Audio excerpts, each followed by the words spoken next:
ओम सभी को नमस्ते। मंत्रोच्चारण। ओम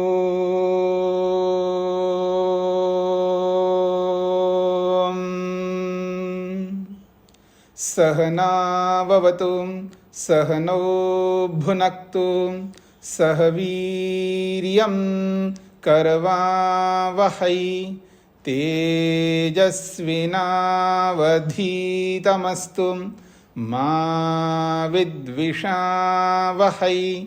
ओम शांति शांति शांति। योग दर्शन की 34वीं कक्षा है। समाधिपाद के 10 सूत्र हमने पूरे किए हैं। प्रसंग है वृत्तियों का। 5 प्रकार की वृत्तियों में से 4 वृत्तियों को समझने का प्रयत्न किया है। प्रमाण वृत्ति, विपर्यय वृत्ति, विकल्प वृत्ति और निद्रा वृत्ति।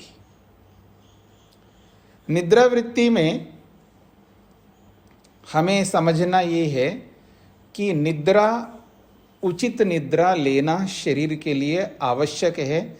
ये बात हम सभी को पता है। पता नहीं है बहुत लोगों को।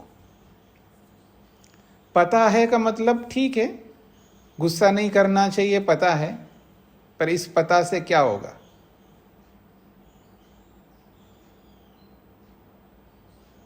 इल्लीगल काम नहीं करना चाहिए, पता है, लेकिन इस पता से क्या होना है? ऐसे और विषयों में आप समझ सकते हैं कि पता का अभिप्राय उस पता से कोई अर्थ नहीं है जिस पता से हमें लाभ नहीं मिल रहा है। निद्रा शरीर के लिए कितना आवश्यक है ये व्यक्ति समझ नहीं रहा है।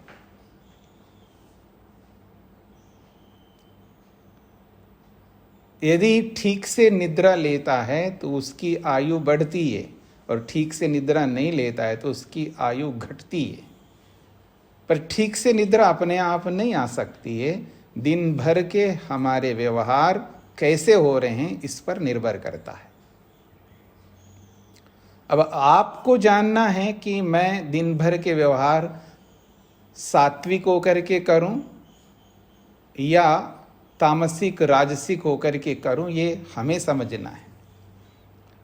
क्या खाने से, क्या पीने से हमें नींद ठीक आती है? हम कुछ भी खा करके उचित निद्रा लेने की चेष्टा यदि करें तो नहीं चल सकता है। मेरा ये कभी कहना नहीं है कि हमें राजसिक नहीं खाना चाहिए, तामसिक नहीं खाना चाहिए। खा सकते हो, इसका ये अर्थ नहीं है कि हमेशा उसी को खाते रहे। अब अचार नहीं खाना है ऐसा कोई नियम नहीं है, क्योंकि हमारे आयुर्वेद में हर चीज खाने की का विधान है। कई बार लोग अतिवादी करके तला हुआ नहीं खाना चाहिए। क्यों नहीं खाना चाहिए? आयुर्वेद कहता है तला हुआ खाना है, पर रोज तला हुआ ही खाते रहे ना, ये अतिवादीपन है। आप सबको ये बात जानकारी के रूप में पता है कि अति सर्वत्र वर्जयेत। अति कहीं पर भी लाभकारी नहीं होता है। तो ये सब जानते हुए जो जैसा खाना खाइए, लेकिन उसके आदि मत बनिए। वो एडिक्शन ना बने, वो लत के रूप में परिवर्तित ना हो। तो उस दृष्टिकोण से खाने योग्य भक्ष्य पदार्थों को व्यवस्थित रूप से शरीर को स्वस्थ रखने की दृष्टि से, शरीर को सारे पोषक तत्व मिले, इस दृष्टिकोण से आप सब खा सकते हो, पर नियंत्रित होकर के खाएंगे तो हमारा शरीर ठीक रहेगा, तो निद्रा भी ठीक से आएगी।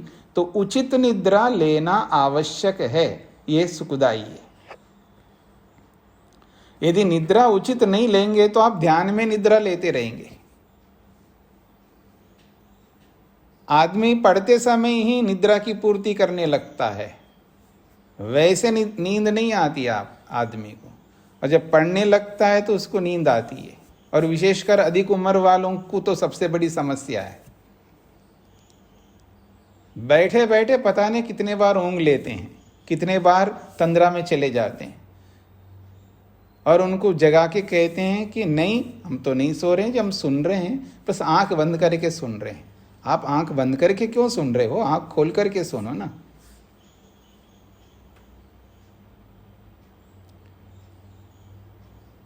तो दिन भर जो है हम अपनी शक्ति को ऐसे विषयों में खर्च कर देते हैं, तो पढ़ने के लिए शक्ति बची नहीं है तो कैसे पढ़ें? तो पढ़ते समय भी हम ध्यान से पढ़ेंगे तो उसके लिए शक्ति चाहिए, तो नींद ना आए, आलस्य ना आए। तो ध्यान के समय यदि हमारे शरीर में आलस्य आता है, तंद्रा आती है, निद्रा आती है, तो समझ लेना ये सुखदाई ना होकर दुखदाई बन जाएगी। निद्रा सुखदाई है, लेकिन ध्यान के समय निद्रा आ जाए तो ये अत्यंत दुखदाई है। अपवर्ग से, समाधि से, वैराग्य से, विवेक से, यथार्थता से ये दूर करती है नींद ध्यान के काल में, इसलिए दुखदाई है। पता नहीं आदमी बैठते ही वैसे नींद नहीं आती, आदमी को रोना रोता रहता है कि मेरे को ठीक से नींद नहीं आती है, मेरे को रात को नींद नहीं आती है। अब ध्यान के काल में पता नहीं क्यों नींद आती है उसको।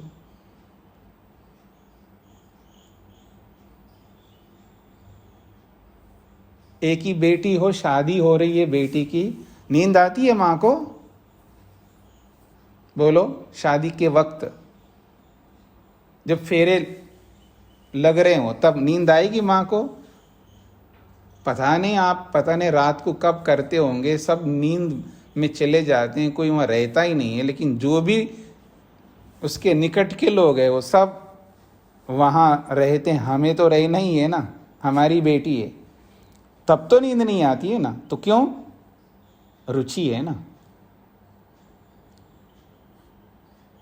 अब 2000 का नोट तो नहीं गिन सकते आप, 500 के नोट तो गिन ही लेंगे, उस समय तो नींद नहीं आती है ना।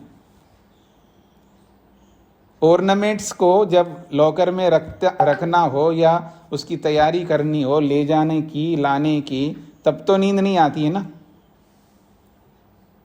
ऐसे और कितने विषय होंगे जहां पर हमको नींद नहीं आती है, लेकिन ये ध्यान के समय क्यों नींद आती है? क्यों उस समय आलस्य आता है? उबासियां क्यों आ रही है उसी समय?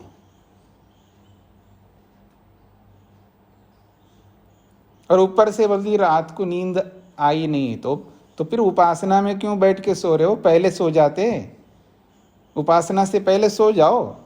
किसने मना किया? किसी ने रोका आपको सोने के लिए? समय निकालो, सो जाओ, नींद लो, फिर बैठ जाओ।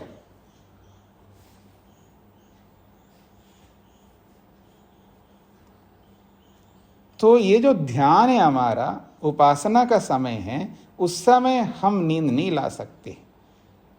यदि ला रहे हैं तो समझ लेना ये दुखदाई है। केवल उपासना के समय दुखदाई नहीं है,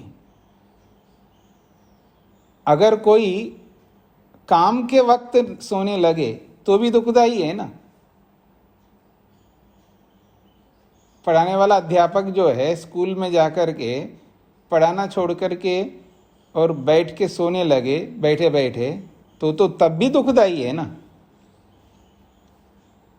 चाहे वो अध्यापक हो, चाहे वो टेबल वर्क करने वाले, आईटी के काम करने वाले लोग हों, जॉब करने वाले हों, चाहे कोई भी हो, कोई भी यदि कार्य के समय यदि सो रहा है तो वो दुखदाई है।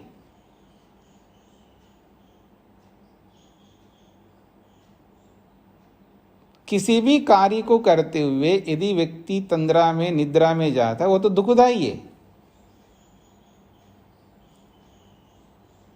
तो इस दृष्टिकोण से इस निद्रा को ठीक से समझ करके जो नींद पूरी लेनी है वो ले लो, नहीं ली है तो उसके लिए समय निकाल के ले लो। लेकिन कार्य के समय सोने की चेष्टा यदि करेंगे तो वो हमारे लिए उचित नहीं है, अत्यंत अव्यवहारिक होगा, अत्यंत असभ्यता होगी इसमें। हम कक्षा में बैठ कर के सो रहे हैं तो कितने असभ्य लगेंगे हम, या किसी सभा में बैठे हैं तो सो रहे हैं तो कितने असभ्य होंगे। किसी भी स्थिति में जब हम जागृत अवस्था में निद्रा का समय नहीं है फिर निद्रा में जाने लगें, किसी भी अवस्था में अत्यंत दुखदाई है। और जब रात को सोने का वक्त आया है, सो रहे हैं, तो अत्यंत सुखदाई है, इसमें कोई बात ही नहीं है। या कोई कमजोर व्यक्ति है तो दोपहर में खाना खाने के बाद सो जाए, हमें कोई आपत्ति नहीं है, सुखदाई है उस समय। वहां तो सो नहीं रहा है और काम के समय सो रहा है, ये उचित नहीं है। तो सुखदाई कहाँ बन रही है नींद और दुखदाई कहाँ बन रही है, ये समझ करके चलना है, बहुत सरल है। तो व्यवहार काल में भी इसको हम दुखदाई बना रहे हैं, व्यवहार काल में वो भी उचित नहीं है, और ध्यान के काल में भी इसको दुखदाई बना रहे हैं, वो भी उचित नहीं है। निद्रा को सुखदाई बनाना है हमको, दुखदाई नहीं बनाना है। और हम अपने ही हाथों से निद्रा को सुखदाई भी बना रहे हैं और दुखदाई भी बना रहे हैं।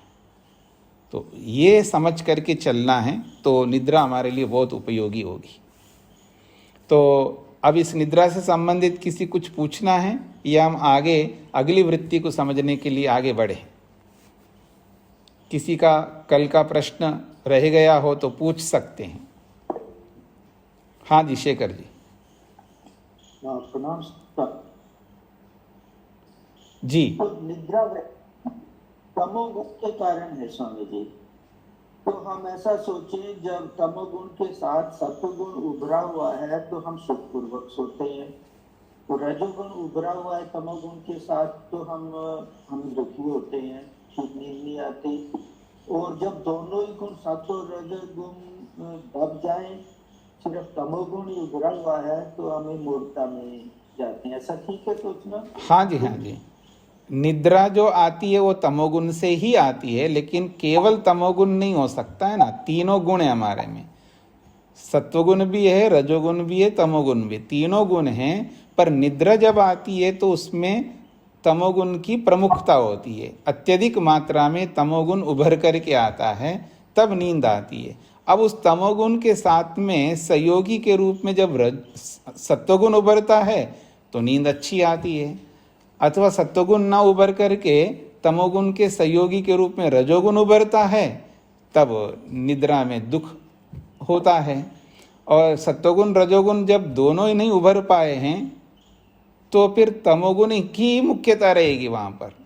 रजोगुण और सत्वगुण जो है गौण हो जाते हैं, रहते तो वहाँ पर भी वो है लेकिन बिल्कुल गौण होते हैं, होकर के भी नहीं के बराबर होता है व्यक्ति। जैसे कोई आदमी साथ तो खड़ा है लेकिन कुछ कर नहीं सकता, ऐसी स्थिति भी कई बार आ जाती है। तो ऐसे ही सत्वगुण रजोगुण की स्थिति बनती है, तब तमोगुण की मुख्यता रहती है, तब मूड होकर के सो रहा होता है। ऐसा आपने जो कहा है वो बिल्कुल सही है। तो स्वामी जी, जो हमारा व्यवहार है दिन का और हमारे विचार और भोजन आदि, तो मतलब हमारा सत्व गुण प्रधान हो तो निद्रा ठीक आएगी, ऐसा ही आप जो कह रहे हैं? जी जी जी। अगर कोई व्यक्ति रात्रिक भोजन करके भी ठीक नींद ले सकता है, ये हमारे मन पर नियंत्रण होना है। कोई सोचे कि रात्रिक भोजन किया तो मेरे को नींद अच्छी नहीं आएगी, ऐसा नहीं है। उसके पीछे वो कारण जरूर बनता है, लेकिन जब तक हमारा ज्ञान हमारे नियंत्रण में नहीं है, हमारा मन हमारे नियंत्रण में नहीं है, क्योंकि तमोगुण रजोगुण सत्वगुण तीनों ही होते हैं हर जगह पर। लेकिन हर जगह पर होते हुए यदि हम अपने ज्ञान का प्रयोग करके सावधानी नहीं रखेंगे तो वो काम करने लग जाएंगे। अगर कोई व्यक्ति रासिक भोजन खाया है और अपने मन पर नियंत्रण नहीं रखा,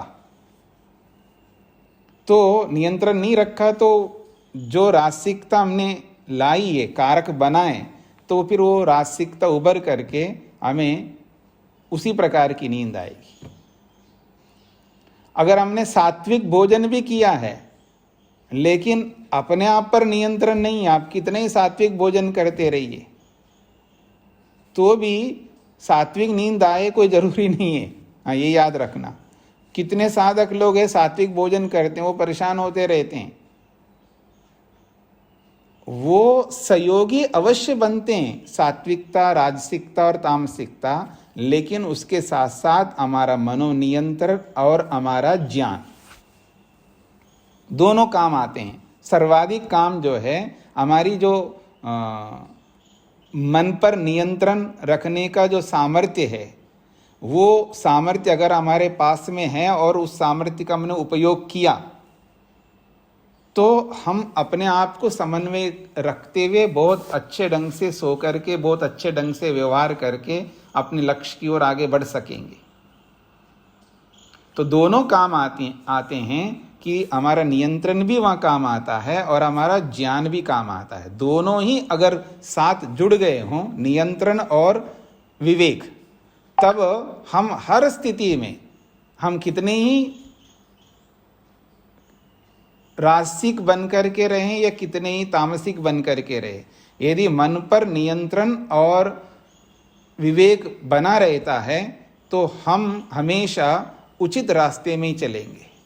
योगीराज श्री कृष्ण हो या कोई भी योगी हो, वो भी तामसिक बन करके, मूढ़ बन करके भी रहे हैं, रासिक बन करके भी रहे हैं, लेकिन उन्होंने अपने आप को नियंत्रण किया, तब जा करके वो आगे बढ़े। तो ऐसे हम लोगों को भी करना होगा। प्रमोद जी। नमस्ते स्वामी जी। जी, आपने बताया था कि जो दैनिक कार्य व्यवहार हम करते हैं उनका प्रभाव हमारी निद्रा पर पड़ता है, तो क्या केवल जो हम दैनिक कार्य करते हैं उन्हीं का प्रभाव पड़ता है अथवा पूर्व जन्म के संस्कार भी कुछ उसको, निद्रा को, हमारी को प्रभावित करते हैं? मुख्य रूप से तो वर्तमान का जो संस्कार है, वर्तमान के कर्म हैं, उन्हीं का प्रभाव पड़ता है, लेकिन पिछले जन्म के संस्कारों का भी प्रभाव पड़ता है। पिछले जन्म के संस्कारों का प्रभाव भी वर्तमान जन्म के संस्कारों के ऊपर निर्भर करता है, क्योंकि हम परिवेश कैसा दे रहे हैं मन को। जैसे सामने सब लोग दूध पीते जा रहे हैं, उसी परिवेश में आप गए हैं और आप दूध नहीं पीते, लेकिन पिछले जन्म के दूध पीने का कुछ संस्कार है, तो आप थोड़ा थोड़ा दूध पीने का अभ्यास कर सकेंगे सबके साथ में। अगर पीछे के दूध पीने का संस्कार नहीं है, वर्तमान में शराब पीने का ही संस्कार है, तो आप दूध पीने वालों के बीच में रहने का भी पसंद नहीं करेंगे, वहाँ से भागने का पसंद करेंगे। तो वर्तमान के परिवेश के साथ, वर्तमान की अपनी स्थिति के साथ में पीछे के भी सहयोग करते हैं, वर्तमान की अपेक्षा से। वर्तमान के आधार पर ही पीछे के संस्कार भी सहयोग करने लगते हैं, उभरने लगते हैं। वर्तमान मुख्य है और पीछे का जो है उसके साथ जुड़ा रहता है। जी, निद्रा काल में भी स्वामी? निद्रा काल में भी, व्यवहार काल में भी। जी बिल्कुल। हाँ जी, राजवीर जी को क्या पूछना है? प्रणाम स्वामी जी।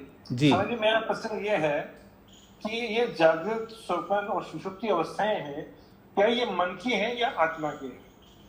अब बार बार ऐसा क्यों पूछते हैं? एक सिद्धांत को समझ लीजिएगा कि जड़ वस्तु का जो स्वरूप है वो जड़ वस्तु के रूप में रहता है और चेतन वस्तु का स्वरूप चेतन वस्तु के स्वरूप में रहता है। अब गाड़ी बहुत अच्छी चलती है तो क्योंकि गाड़ी को बनाए ऐसा है अच्छी चलने के लिए, लेकिन चलाने वाले के चलाने पर ही चलेगी। तो गाड़ी अच्छी कौन गाड़ी अच्छी चल रही है तो कौन चला रहा है? चलाने वाले चला रहा है। लेकिन चलाने वाला कितना ही अच्छा ड्राइवर हो और गाड़ी ठीक नहीं है तो गाड़ी ठीक नहीं चलेगी। तो गाड़ी भी उचित होनी चाहिए, चलाने वाला भी उचित होना चाहिए, तब दोनों मिल करके अच्छा काम करेंगे। तो उसमें दोनों का स्वरूप रहता है, अकेले आत्मा का नहीं है, अकेले मन का नहीं है, दोनों मिलकर के ही सब काम कर रहे हैं। जी स्पष्ट हो गया आपका राजवीर जी? हाँ धन्यवाद स्वामी जी, समझ गया। हाँ जी, आदर्श जी को क्या पूछना है?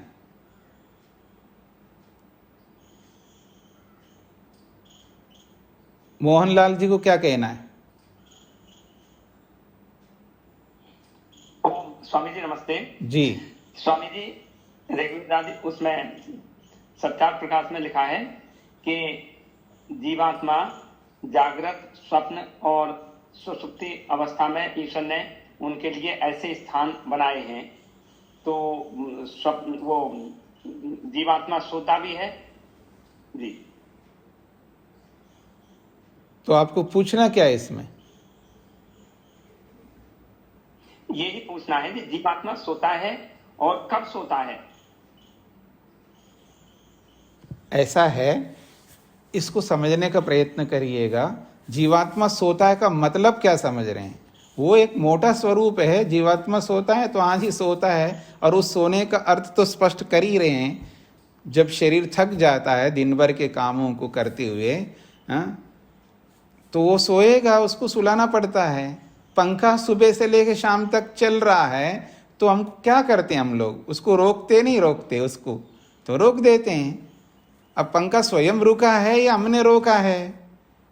तो दोनों मिलकर के पंखे को रोका है। उसमें रुकने का भी सामर्थ्य है और हमारे में रोकने का सामर्थ्य है। तो दोनों जब सामर्थ्य जुड़ जाते हैं तो फिर वो रुक जाता है पंखा। तो ऐसे ही जब हम व्यवहार कर रहे हैं, लेन देन का जो भी है जागृत अवस्था में, ये करते करते हमारे जो यंत्र है, जैसे पंखे का जो मोटर है वो भी थक जाता है, तो ऐसे शरीर के जो अंदर जो यंत्र लगे हुए हैं वो भी थक जाते हैं, उनको भी रोकना होता है। तो उनको रोकने के लिए हम सो जाते हैं। तो सो जाते का मतलब है आत्मा कोई नहीं सोता है, मोटे तौर पर बोला जाता है, चाहे सत्यार्थ प्रकाश में लिखे या किसी दर्शन में लिखे, किसी विद्वान के द्वारा बोला, आत्मा सोता है जी, हाँ सोता है। ये मोटा कथन है, आत्मा कभी सोता नहीं। आपने पहले सुना ही है ना, स्वामी दयानंद ने ये भी तो लिखा है, आत्मा खाली कभी नहीं रहता है, क्षण भर के लिए भी आत्मा खाली नहीं रहता है। तो फिर आप आत्मा सोता है मान करके, उस सोने का अर्थ अलग है और आत्मा खाली नहीं रहता है उसका अर्थ अलग है। जहाँ पर भी चाहे सत्यार्थ प्रकाश की पंक्तियाँ हो या किसी भी शास्त्र की पंक्तियाँ हो, उनका अर्थ समझने के लिए हमें अभिधा को, लक्षणा को, व्यंजना को, इन सब चीज़ों को समझना है। केवल जैसा लिखा वैसा ही अर्थ समझ करके नहीं चल सकते, उन सबके अभिप्राय होते हैं। ठीक है जी, आगे बढ़ें। तो आपके बहुत सारे प्रश्नों का समाधान तो मैंने किया है। 4 वृत्तियां पूरी हुई है, 5वीं वृत्ति बहुत महत्वपूर्ण वृत्ति है, स्मृति वृत्ति। सूत्र संख्या 11, अनुभूत विषया संप्रमोषः स्मृति। अनुभूत विषया संप्रमोषः स्मृति। स्मृति को समझाया जा रहा है, अनुभूत विषय असंप्रमोषः। अनुभूत का मतलब है अनुभव किया हुआ, जो भी हमने अनुभव किया है। क्या अनुभव किया? विषय, रूप, रस, गंध, स्पर्श, शब्द, 5 विषय हैं। जितने भी विषय हैं उन सब विषयों को अनुभव किया है। तो अनुभव किए हुए विषयों को असंप्रमोषः, न भूलना। संप्रमोष कहते हैं भूलना और असंप्रमोष कहते हैं ना भूलना। तो अनुभव किए हुए विषयों को ना भूलना ही स्मृति कहलाती है। जो भी हमने अनुभव किया है उसको ना भूलना अर्थात याद रखना, इसी का नाम स्मृति है।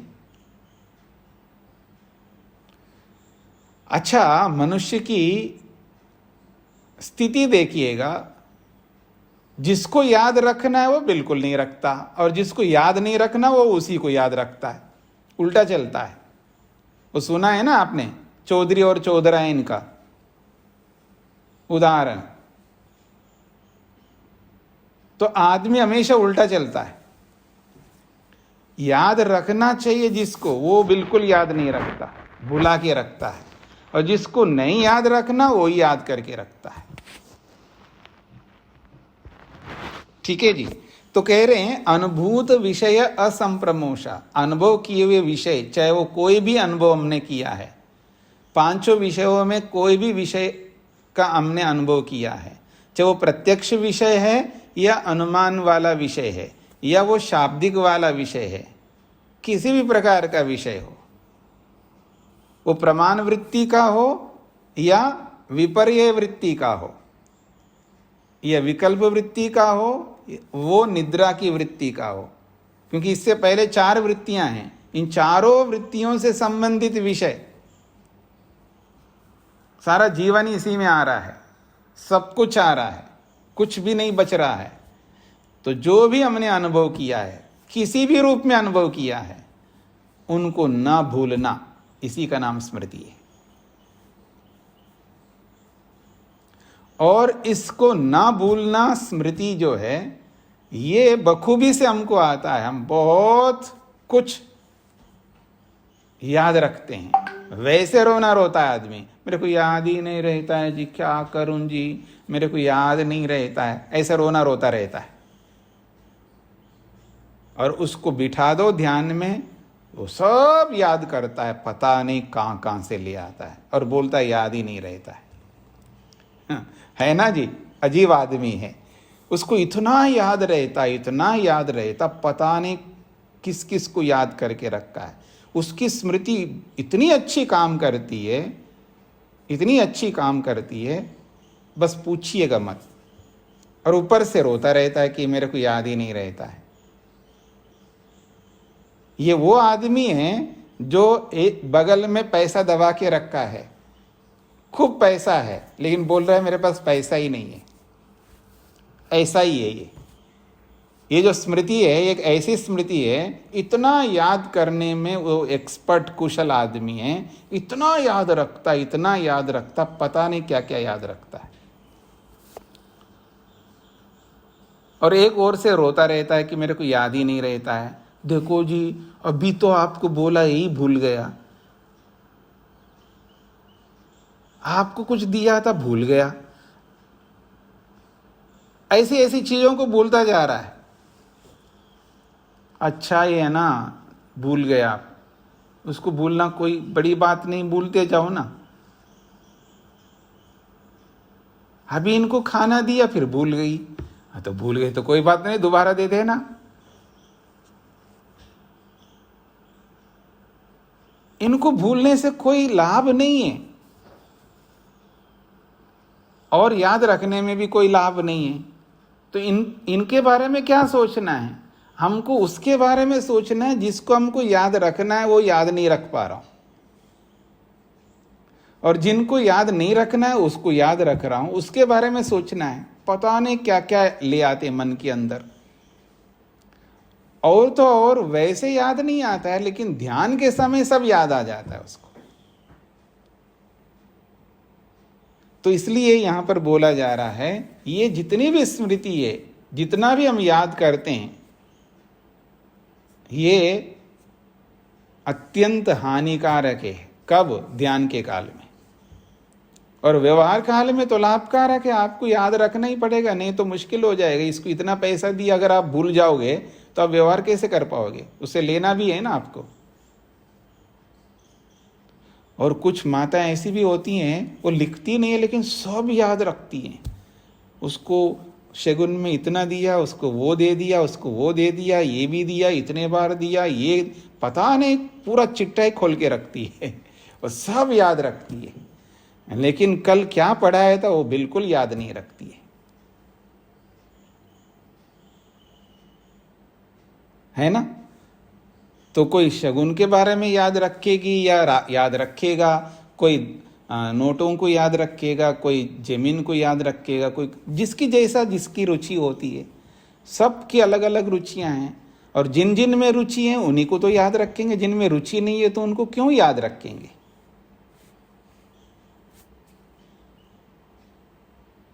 जिनमें हमारी रुचि नहीं है उनको क्यों याद रखेंगे हम?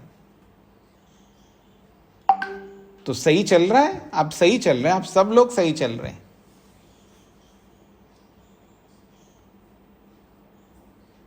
आपको ध्यान करना ही नहीं है तो ध्यान की बातें क्यों याद रखना है आपको? गुस्सा नहीं करना ऐसा तो है ही नहीं, आपका स्वरूप ही नहीं है। आप चाहते ही गुस्सा करना है, तो गुस्सा नहीं करना चाहिए। इसको याद रख करके भी क्या होगा आपको? मोह नहीं करना चाहिए, आप ऐसा चाहते ही नहीं है ना, आप तो मोह करना चाहते हैं। आप अपनी चाह को देखिए, अंदर की चाह क्या है। आप मोह करना चाहते हैं, राग करना चाहते हैं, द्वेष करना चाहते हैं, ईर्ष्या करना चाहते हैं, हमारी चाह के मुताबिक हो रहा है। तो ये जो स्मृति है ये अलग अलग प्रकार की है। इस स्मृति को समझने का प्रयत्न करना है। प्रश्न किया जा रहा है, किम प्रत्ययस्य चित्तम स्मरति आहोस्विद विषयस्य इति। आखिर हमारा मन याद जो कर रहा है किसको याद करता है, ये प्रश्न है। याद किसको कर रहा है, मतलब किसको का मतलब क्या होता है? तो कहते हैं प्रत्ययस्य चित्तम स्मरति, केवल ज्ञान को याद करता है मन, जानकारी को याद करता है। आहोस्विद विषयस्य, विषय को भी याद करता है। विषय की जानकारी को स्मरण रखता है या विषय को स्मरण रखता है, दो बातें हैं। विषय का मतलब जैसे रूप है, रूप को याद रखता है मन, या रूप का ज्ञान जो होता है उसको याद रखता है, रूप की जानकारी। प्रत्येक अर्थ है यहां पर ज्ञान, क्योंकि हर विषय का दो स्वरूप होते हैं। उस वस्तु का स्वरूप है, वो जैसी वस्तु है उसका वो स्वरूप, और उस वस्तु संबंधी ज्ञान। हर वस्तु का ज्ञान होता है। अभी पीछे पढ़ा था ना आपने वृत्तियों के स्वरूप में, विकल्प वृत्ति में आपने समझने का प्रयत्न किया है। जैसे शब्द है तो शब्द का ज्ञान होता है, तो ऐसे कोई अर्थ है, कोई वस्तु है, चीज है, तो उसका ज्ञान होगा। दुनिया में कोई ऐसी वस्तु नहीं है, वस्तु तो है लेकिन उसका ज्ञान ना हो। तो वस्तु का स्वरूप अलग है और उस वस्तु का ज्ञान अलग है।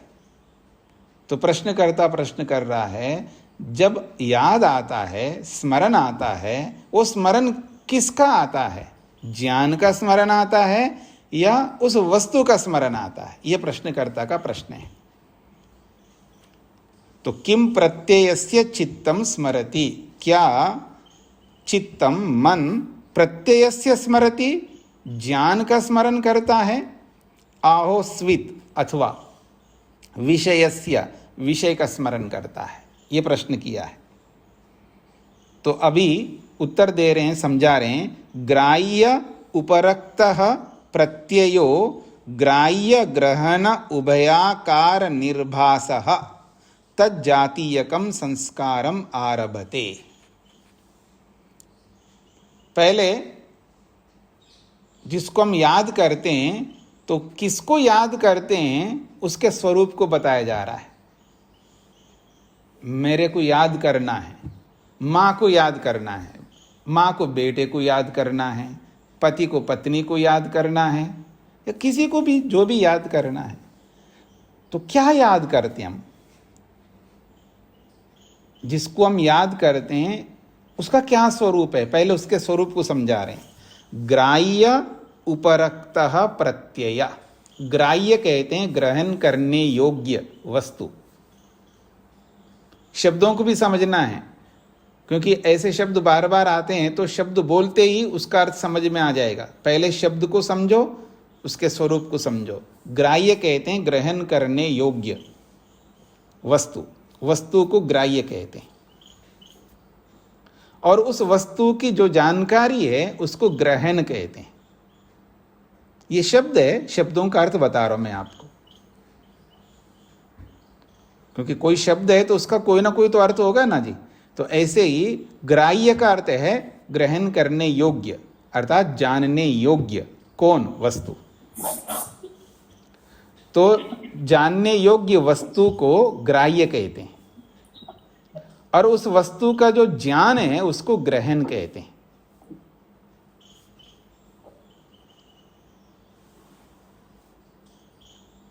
ये अजय जी कौन है जी? अपना माइक क्यों नहीं बंद करते हैं जी? तो ग्राह्य ग्रहण करने योग्य वस्तु अर्थात जानने योग्य वस्तु को ग्राह्य कहते हैं, और जो ज्ञान है उस वस्तु का जो ज्ञान है उसको ग्रहण कहते हैं। और उसी ज्ञान को प्रत्यय शब्द से भी बोला है। प्रत्यय, प्रत्यय का अर्थ ज्ञान है। तो कहते ग्राह्य उपरक्तः प्रत्ययः, ग्राह्य से युक्त जो ज्ञान है यानी वस्तु से युक्त जो ज्ञान है, ग्राह्य उपरक्तः प्रत्यय। उपरक्त कहते हैं युक्त, जुड़ा हुआ, ग्राह्य से जुड़ा हुआ ज्ञान, क्योंकि ज्ञान अलग से तो रह नहीं सकता, ग्राह्य वस्तु के साथ ही रहेगा। तो ग्राह्य से जुड़ा हुआ जो ज्ञान है उसको कहेंगे ग्राह्य उपरक्त प्रत्यय। उसके आगे बोला है ग्राह्य ग्रहण उभयाकार निर्भाषा। ग्राह्य ग्रहण उभयाकार निर्भाषा। ग्राह्य कहते हैं वस्तु को और ग्रहण कहते हैं उस वस्तु के ज्ञान को। तो ग्राह्य ग्रहण उभयाकारक मतलब दोनों ही स्वरूपों का, उभय का अर्थ है दो, दोनों। तो वस्तु और उस ज्ञान का, इन दोनों स्वरूपों का निर्भासः, निर्भासक का मतलब है प्रकट होता है। जब हम किसी को स्मरण कर रहे हैं तो वो जो स्मरण है किसका स्मरण करेंगे? वस्तु। तो केवल वस्तु का स्मरण नहीं होगा, उस वस्तु के ज्ञान के साथ स्मरण होगा। तो कहते हैं ग्राह्य ग्रहण उभयाकार निर्भाषा। ग्राह्य और ग्रहण अर्थात वस्तु और उस वस्तु का ज्ञान, उभयाकार, इन दोनों ही स्वरूपों से निर्भासः प्रकट होता है स्मृति में। तज्जातीयकम संस्कारम आरभते।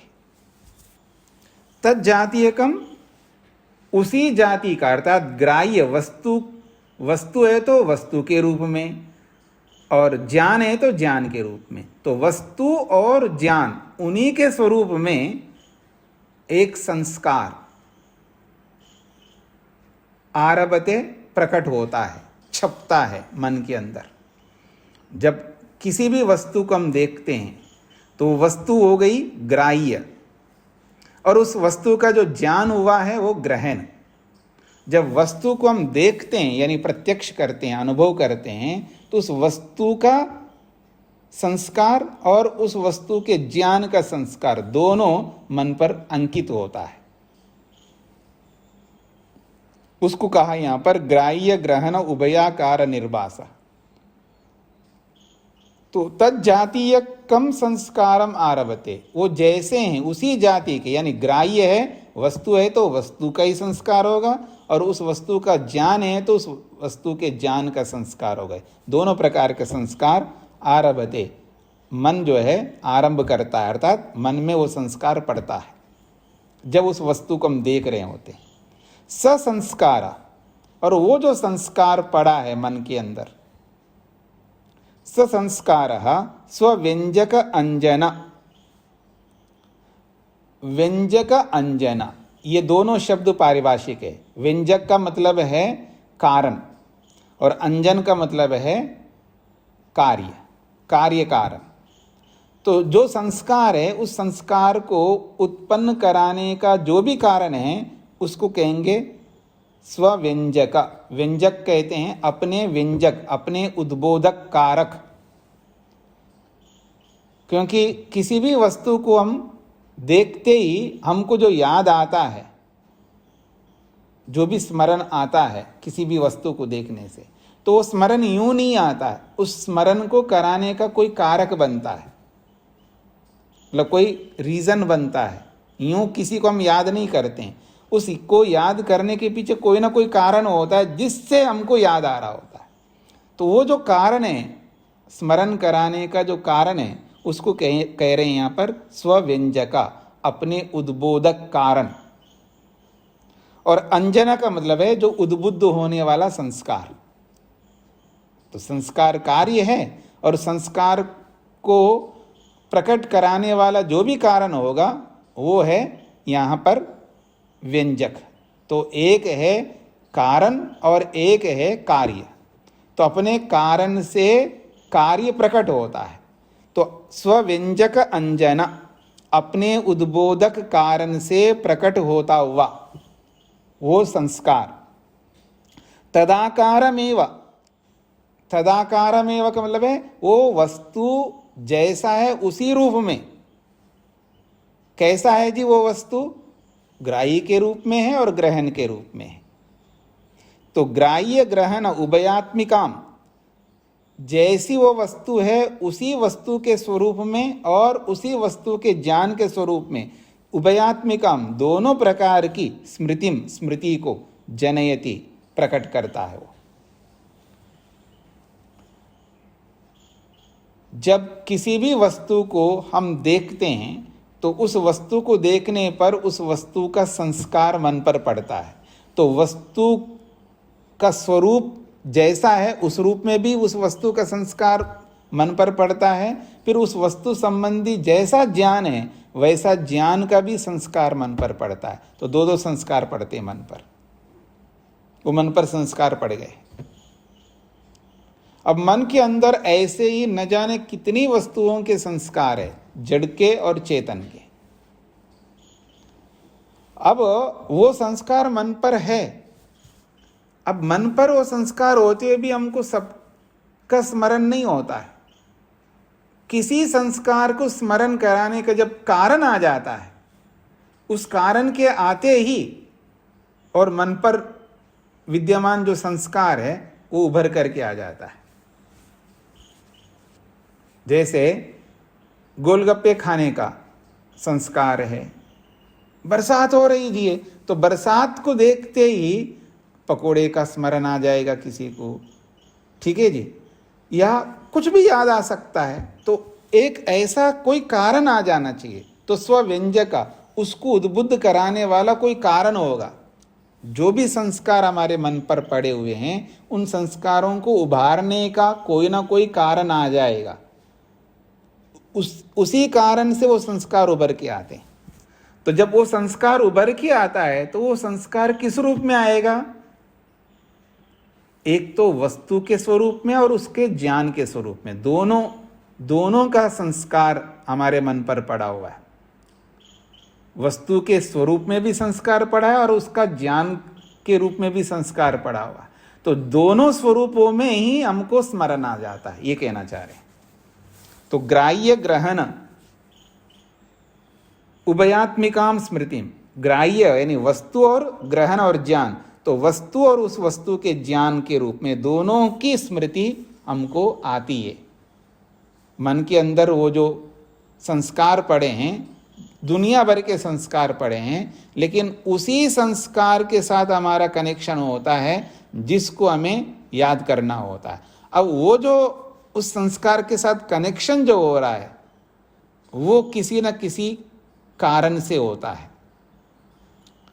कोई माँ आकर के याद दिलाने वाला कारण बनेगी, या कोई इंसिडेंस ऐसा हो गया है कि रास्ते में हम चल रहे हैं लेकिन किसी आदमी को खाते हुए हमने देखा, कुछ भी खाते हुए देखा, तो अब खाने के संस्कार हमारे मन में आ जाएंगे, ठीक है। कोई गाड़ी चला के जा रहा है तो गाड़ी से संबंधित संस्कार आ जाएंगे। तो ऐसे न जाने कितने प्रकार के संस्कार हमारे मन के अंदर उभरेंगे। तो कोई ना कोई कारक बनता है उस संस्कार को उभारने का। अब ध्यान में बैठ करके भी हम लोग याद करते हैं और कोई काम धंधा तो है ही नहीं हमारे पास में, मन लग नहीं रहा है भगवान में, अर्थात मैं नहीं चाहता मन को भगवान में लगाना, मेरी रुचि ही नहीं है, मेरी श्रद्धा नहीं है, मैं समझता भी नहीं भगवान को। ऊपर ऊपर से जो बोलना दिखावे वाला तो वो तो हर कोई कर सकता है, आंतरिक रूप से हमारी कोई रुचि नहीं है। अभी मैं कहूँ चलो जी मुक्ति में चलते हैं, आपको बड़ा शौक है ना मुक्ति पाने के, चलो, तो आप कहेंगे नहीं जी अभी बहुत सारे काम हैं, इसे छोड़ करके कैसे जाएंगे जी, ये काम वो काम। कोई नहीं चाहता है मुक्ति में जाना है, ठीक है। कोई कोई हो सकता है जी मैं चलूँगा वो जोश में कह रहा हो, होश में नहीं कह रहा होता है। हाँ, कई बार आदमी जोश में बहुत कुछ कह रहा होता है, लेकिन वास्तविकता जब सामने आ जाती है ना, तब उसको समझ में आता है कि क्या हो रहा है। अगर जी मरना है जी, हाँ मरना है, सबको मरना है जी, बिल्कुल हम भी मरेंगे, सब बोलेंगे। लेकिन जब मरने की स्थिति, चलिए मरते हैं, आप में से कौन पहले मरने को तैयार है, फिर देखना, फिर हम खिसकते जाएंगे, मरना नहीं चाहेंगे। वास्तविकता कुछ और होती है और बोलना कुछ और होता है, क्योंकि रोज नाटक यही तो करना है हमको दुनिया में, सबके सामने नाटक ही तो करना है, दिखाना ही है ना हमको। मनुस्मृतिकार ने एक बहुत बड़ी अच्छी बात कही है। आदमी की प्रवृत्तियां, शेखर जी कई बार प्रश्न करते हैं कि मनुष्य ऐसा क्या करता है जो उसको वैसा बनना पड़ता है। तो अभी हमारी मनुस्मृति भी चल रही है, तो उसमें एक आया है कि आदमी कुछ प्रवृत्तियां रखता है अपने अंदर। उसमें उन्होंने गिनाया है, बगुले की प्रवृत्ति है आदमी में, हाँ, और पता नहीं किस किस प्राणी का उन्होंने उदाहरण दिया कि ऐसी ऐसी प्रवृत्तियों को लेकर के जीता है व्यक्ति। मनुस्मृतिकार ने गिनाया है वहां पर, हाँ, पता नहीं किस किस प्राणी का उदाहरण दिया कि आदमी कैसे करता है। तो बगुला जो है वो बिल्कुल ध्यान मग्न रहता है, एक पांव पानी में और एक पांव ऊपर उठाए, एक टांग पर खड़ा है बगुला, एक टांग पर, और बिल्कुल ध्यानावस्था में रहता है एकदम। पता नहीं, जिसको आप स्टैचू बोलते हो ना, मूर्ति, क्या कहना है, मूर्ति की तरह एकदम वो स्टैचू बन करके वो एकदम खड़ा रहता है वहां पर पानी में, पर उसका सारा ध्यान जो है ना उस मछली पर है। मेरे सामने आने दो मछली को, फिर देखना। तो जैसे मछली सामने है, एक ही झपट्टे में वो पकड़ लेती है। क्या ध्यान है उसका, क्या एकाग्रता है उसका। तो ये किसके लिए? झड़पने के लिए, ठगने के लिए, किसी को अपने चुंगल में फंसाने की, ये जो प्रवृत्ति है आदमी के अंदर। तो ऐसे मनुष्य में अलग अलग प्रवृत्तियां उन्होंने मनुस्मृतिकार ने वहां दिखाई है। तो ये जो हमारे अंदर प्रवृत्ति है, लोगों को ऐसे बताना है कि हाँ मैं भगवान को बहुत मानता हूँ, पर वास्तव में देखो अंदर से वो नहीं मानता है। वो बस इतना मानता है उसका जिससे उसका काम चल सके, उतना जरूर मानता है। भगवान को जो मानने का जो स्वरूप है, वो जितना उसका काम चल सके, सांसारिक जो भी कामों में भगवान की जहाँ जहाँ आवश्यकता होती है उतना उतना वो मानता है। अब पूरा मानूंगा तो फिर वो सारे काम बंद करने पड़ेंगे उसको जो कर रहा होता है संसार में। तो इस दृष्टिकोण से जब हम ध्यान में बैठते हैं तो मन भगवान में मैं खुद ही नहीं लगाना चाहता हूँ, और जहाँ जहाँ हमारी रुचियाँ हैं, जहाँ जहाँ हमारी श्रद्धाएं हैं, या जो जैसे संस्कार हमारे मन के अंदर बने हुए हैं, वही सामने आएंगे। उन्हीं में हम लगते हैं, उन्हीं को याद करते हैं, उन्हीं में हम अपने मन को लगाते रहते हैं, और वही हमें बड़े अच्छे लग रहे होते हैं। फिर भूला भटका रहे तो मैं तो गलत लेकर गया हूँ मन को, फिर वो पकड़ता है, फिर भगवान में कोशिशें करता रहता है। ध्यान में बैठ कर के वो ध्यान नहीं कर रहा होता है, मन को भगवान में लगाने का कोशिश में ही उसका सारा समय निकल जा रहा होता है। पता नहीं ध्यान कब करता होगा, थोड़ा बहुत तो करता ही है व्यक्ति, ऐसा नहीं है कि नहीं करता है, लेकिन बहुत बहुत कम मात्रा में कर रहा होता है। तो ये सारे के सारे जो याद उसको ध्यान के समय में आते हैं, तो दिन भर वो जो भी किया हुआ होता है, अच्छा किया हुआ होता है या बुरा किया हुआ होता है, अच्छा का अभिप्राय है राग से किया हुआ है या मोह से किया हुआ है या द्वेष से किया हुआ है, तो जो भी अविद्या से ग्रस्त होकर के जो जो हम कर रहे होते हैं, वो सारी चीज़ें वही याद आती रहती है। ना चाहते हुए भी हम उसको याद कर रहे होते हैं, लेकिन वो जो चाह है वो आंतरिक चाह अलग, ऊपर की चाह अलग होती है, तो वो सब पकड़ नहीं पाते हम लोग अपने आप को। इस दृष्टि से ये सारी की सारी स्मृतियां हमारे सामने आने लगती है।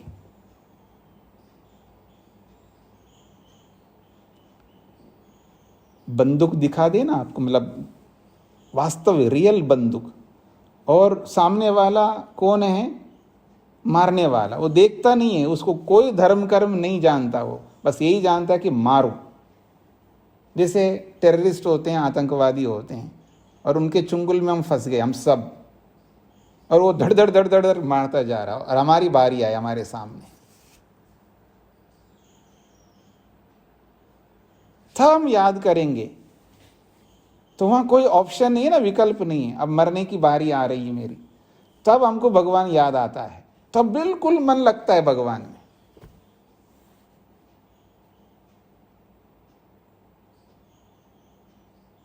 यानी कोई ऐसी परिस्थिति आ जाए जहां कोई विकल्प ना हो, तब हम भगवान को याद करते हैं। दुख में याद करते हैं, ऐसा भजन और गाने ऐसे करते रहते हैं ना, हम लोग बोलते रहते हैं। तो जब कोई ऐसी बहुत बड़ी मुसीबत आ जाए तब तो हम भगवान में मन लगा लेते हैं, वैसे मुसीबत नहीं है तो हम नहीं लगाते। बहुत अधिक सात्विकता हो, बहुत अच्छी स्थिति बनती है तो भी मन लगाते भगवान में, और बहुत दुख की स्थिति आए तब भी हम मन लगाते हैं, लेकिन वो वक्त बहुत कम होता है उसका, बहुत कम वक्त में ऐसा होता है। सामान्य स्थिति में उतनी रुचि हमारी नहीं रहती है। अच्छा, समझ भी होना चाहिए ना व्यक्ति को, वो समझ नहीं है। मतलब जो धन का समझ है, जमीन का समझ है, संबंधों का समझ है, एक दूसरे का ये लाभ समझ है, या जो जो हम हमारे सामने समझ, जिन जिन को हम समझ चुके हैं, जिनकी उपयोगिता है, व्यवहार में हम जिन जिन के बिना हम जी नहीं सकते हैं, जिन जिन को आवश्यक मानते हैं, तो वो सब चीज़ें जो है हमारे सामने रहती है, तो उनको आसानी से हमारा मन उसके साथ जुड़ जाता है और उसको समझने लगते हैं। जिसका कोई लेना नहीं देना नहीं, कभी दूर तक उसका कोई साथ में संबंध रहा नहीं है भगवान के साथ में, सबसे बड़ी समस्या तो भगवान की हमारी, बाकी और किसी की समस्या नहीं है। सब में मन लगता है आदमी का, दुनिया में कोई ऐसी चीज़ नहीं जिसमें आदमी का मन नहीं लगता हो। अलग अलग लोग हैं, अलग अलग रुचियां हैं, सब में मन लगता है, लेकिन केवल भगवान में मन नहीं लगता। और उसके पीछे भगवान को उस रूप में ना समझना है जिस रूप में इन चीजों को हम समझते हैं। मतलब पुरानी चीजें हैं वो कभी कभी खाओ तो अच्छी लगती है।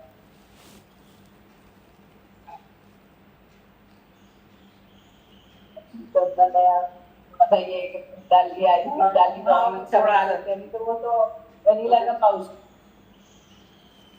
हाँ जी, तो ये जो स्थितियां हमारे सामने आती हैं, ये स्थिति को रोकने के लिए कितना सावधान रहना होगा वो हमको समझना है।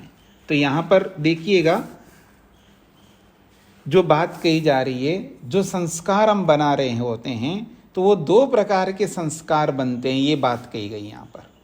जब वस्तु को हम देखते हैं, कहीं बार भी किसी रूप में भी देखते हैं, तो केवल वस्तु का ही संस्कार नहीं पड़ता, उस वस्तु संबंधी ज्ञान का भी संस्कार पड़ता है, और दोनों संस्कार मन पर अंकित हो रहे होते हैं। और उसको ग्राह्य और ग्रहण शब्द से बोला है, ग्राह्य वस्तु और ग्रहण उसका ज्ञान। तो दोनों का संस्कार मन पर पड़ता है। जब हम याद करते हैं तो केवल वस्तु को ही याद नहीं करते हैं, वस्तु के साथ साथ उसका ज्ञान भी हमें याद आता है। ये आगे बताना चाह रहे हैं। तो स्मृति कैसे बनती है उसको यहाँ पर स्पष्ट किया है, स्मृतिम जनयति, स्मृति को उत्पन्न करता है। तो याद कैसे होता है, जैसे संस्कार होते हैं वैसा ही याद आता है, ये बात यहाँ पर कही गई है। इसमें किसी कुछ पूछना हो, अभी पूरा नहीं हुआ है, अभी बहुत सारी बातें स्मृति से संबंधित है यहाँ पर। तो स्मृति का सीधा अर्थ है स्मरण, याद आना। और वो क्या याद आता है, तो ये बात कहिए, वस्तु याद आती है और उस वस्तु संबंधी ज्ञान याद आता है। केवल वस्तु याद नहीं आ सकती और केवल ज्ञान याद नहीं आ सकता, दोनों ही साथ में होंगे, ये कहना चाहते हैं। इतना भी हमने समझने का प्रयास किया है। तो और किसी कुछ पूछना है? सागर जी। जी बोलिए। जी, योग चित्त वृत्ति निरोध है, तो चित्त की जो निरुद्ध अवस्था है, क्या उसका भी कुछ स्मृति जन्य हमको ज्ञान रहता है आत्मा आदि में? क्या हाँ वो जी, वृत्तियों से तो की तरह है, लेकिन क्या उसका भी संस्कार से होता है? हाँ, जो पीछे बताया था ना दूसरे सूत्र में, संस्कारोपगम भवति, संस्कारों से युक्त होता है, ये बात कही है। और जब हम असंप्रज्ञात समाधि की परिभाषा पढ़ेंगे वहाँ पर, तो वहाँ पर भी असंप्रज्ञात समाधि से संबंधित संस्कार, वहाँ पर भी तो निरुद्ध अवस्था के भी संस्कार पढ़ते हैं और एकाग्र अवस्था के भी संस्कार पढ़ते हैं, सभी मन की अवस्थाओं का संस्कार पढ़ते हैं जी। स्वामी जी, चित्त का तो निरोध हो जाता है, फिर वो संस्कार ऐसा है, उसकी अनुभूति। उसका अर्थ बताया था वहाँ पर मैंने कि जैसे दो व्यक्ति खड़े हों और एक व्यक्ति को मैं डांट रहा हूँ और दूसरे व्यक्ति का कोई रोल नहीं है वहाँ पर, लेकिन उस पर उस डांट का प्रभाव पड़ता है। तो ऐसे ही वहाँ पर निरुद्ध अवस्था में मन रुक गया है, निरुद्ध हो गया, अर्थात कोई वृत्ति नहीं बना रहा है मन, लेकिन मन वहीं पर रहता है, वहाँ जाता नहीं है, वहाँ से आत्मा से अलग नहीं होता है, क्योंकि उसके रुकने के कारण से ही आत्मा परमात्मा के साथ जुड़ा हुआ है। और जब तक मन वहाँ बना रहता है तब तक ही वो समाधि बनी रहेगी। मन वहाँ से हट जाएगा तो समाधि भी हट जाएगी। तो इसलिए मन वहाँ रहता है। तो निरुद्ध अवस्था में आत्मा परमात्मा के साथ जुड़ करके जो भी अनुभव कर रहा होता है उसका प्रभाव मन पर भी पड़ता है और उसके संस्कार भी प्रभाव के रूप में मन पर पड़ता रहता है जी। धन्यवाद स्वामी। हाँ जी, परवेश नाम से, हाँ जी, क्या प्रश्न है? स्वामी जी, मेरा प्रश्न है कि जैसे ज्ञान और रूप दोनों की स्मृति बनती है, तो इसे व्यक्ति के संदर्भ में, जैसे कोई पुरुष जो है अपनी पत्नी को याद कर रहा है, तो उसमें दो चीज, उसमें कैसे समझेंगे कि रूप का और ज्ञान का, और कोई खाने की चीज है या कोई जड़ पदार्थ है उसका हम स्मरण कर उसको उसकी स्मृति बनती है, तो उसमें कैसे दोनों को अलग अलग करेंगे कि ये रूप की स्मृति है, ये ज्ञान की, मतलब दोनों चीजें कैसे? ऐसा है कि विषय हमारे सामने 5 विषय, रूप, रस, गंध, स्पर्श, शब्द। तो जिस वस्तु के जिस गुण को ध्यान में रख करके जब हम स्मरण करते हैं उसी का स्मरण आएगा। जैसे रूप वाली वस्तु का जब हम स्मरण करते हैं तो वस्तु का जो रूप है उसकी भी स्मृति आ रही है और उसका ज्ञान भी हो रहा है। और कोई ऐसी वस्तु है जिसका रूप है ही नहीं है तो वो उस वस्तु का उसी रूप में उसका स्मरण आएगा। जैसे सुख को याद करते हैं हम, और सुख का तो कोई रूप होता ही नहीं है। तो जैसा वह सुख है उस सुख वस्तु और उस सुख का ज्ञान वैसा ही है, जैसा होता है वैसा ही उसका स्मरण होता है। चाहे सुख का स्मरण आ जाए चाहे दुख का स्मरण आ जाए। मैंने जो दुख भोगा था, सिर दर्द का दुख का, तो वो उसमें रूप तो है नहीं है। तो दुख एक वस्तु, एक चीज है। वस्तु का मतलब है यहाँ की दृष्टि से आप उसको वस्तु भी बोल सकते हैं, क्योंकि सुख अपने आप में वस्तु ही है और वो जिसका है वो उसी स्वरूप में। जैसे वो सुख मान लीजिए लड्डू में है तो सुख और लड्डू कोई अलग चीज नहीं है, सुख ही लड्डू है, लड्डू ही सुख है। क्योंकि यहाँ पर गुण गुणी को अलग नहीं देखते हैं। यहाँ पर योग में और सांख्य में वस्तु को इकाई के रूप में देखते हैं। तो चाहे वो सुख के रूप में देखो उसको या दुख के रूप में देखो, चाहे वो उसको रूप के रूप में देखो चाहे उसको गंध के रूप में देखो, वो एक ही चीज है। वहाँ पर जब आप उसको गंध के रूप में देख रहे हैं तो गंध वाली वस्तु है, तो गंध स्वरूप वाली वस्तु है, तो उसको गंध स्वरूप में देखेंगे। उसको गंध कहो उसको, वस्तु कहो, एक ही चीज है। ऐसे ही सुख कहो उसको और वस्तु कहो, एक ही चीज है। तो इसी रूप में जब सुख को हम अनुभव करते हैं तो उसका रूप नहीं होता है, तो सुख जैसा है वैसा ही उसकी स्मृति आती है और उसका ज्ञान वैसा ही अनुभव में आता है स्मृति में जी। तो सुख का, दुख का या रूप का या गंध का या स्पर्श का, अब कोई स्पर्श वाली वस्तु है तो स्पर्श जैसा है उसका वैसा ही स्मरण होगा। ठीक है जी। संतोष जी को क्या पूछना है? नमस्ते स्वामी जी। जी स्वामी, मेरे को 2 शब्दों का अर्थ नहीं समझ आ रहे। निर्भय, सत्य, जातीय, यकम, संस्कार मार्भते। जी, निर्भास का मतलब होता है प्रकट होता है। निर्भास का मतलब है प्रकट होना। ग्राह्य ग्रहण उभयाकार निर्भास। निर्भास का मतलब है प्रकट होता है। तो ग्राह्य के रूप में और ग्रहण के रूप में वो प्रकट होता है। और तज्जातीयकम का मतलब है वो किस स्वरूप वाली वस्तु है। जैसे कोई जड़ वस्तु है तो जड़ वस्तु के स्वरूप में प्रकट होगा, वो चेतन वस्तु है तो चेतन वस्तु के रूप में प्रकट होगा। वो किस जाति की वस्तु है, जड़ वस्तु है, जड़ जाति की है या चेतन जाति की है। तो हर वस्तु का कोई ना कोई जाति होती है ना। तो जैसे स्त्री जाति है, पुरुष जाति है, नपुंसक जाति है, कोई ब्राह्मण जाति है, कोई वैश्य जाति है, इन सबको जाति कहते हैं। जी, धन्यवाद स्वामी जी। कुसुम जी को क्या पूछना है? नमस्ते स्वामी जी। ये जो दूसरी पंक्ति है ना, तीसरी सा संस्कार व्यंजक अंजनस तदाकार में ग्राह्य घ्राणो अव्यात्मका गति जनयति। इस पंक्ति का अर्थ दोबारा बताना है। व्यंजक और अंजन से मतलब नहीं समझ रही हूँ। ऐसा है, ठीक है। स्वव्यंजकांजन का मतलब अपने उद्बोधक कारण से उद्बुद्ध होने वाला। शाब्दिक अर्थ आप लिख सकते हो। स्वव्यंजकांजन का मतलब है अपने उद्बोधक कारण से उद्बुद्ध होने वाला। तो उद्बोधक कारक का मतलब है उसको प्रकट करने वाला कोई रीजन होता है ना, उसको स्वव्यंजन कहा है। और अंजन का मतलब है प्रकट होने वाला। जैसे हमारे सामने कोई वस्तु आ जाती है तो हमें पूर्व स्मृति आ जाती है उसको देख करके। हाँ जी, तो मान लीजिए किसी आदमी को आपने देखा, उस आदमी से संबंधित जो भी जिसको हम याद करना चाहते हैं, वो जो याद आ रहा है उस आदमी के कारण से आ रहा है। तो स्वव्यंजन का मतलब है वो आदमी है, और अंजन का मतलब है जो प्रकट हो रहा है, याद में जो आ रहा है, याद में, वो अंजन है।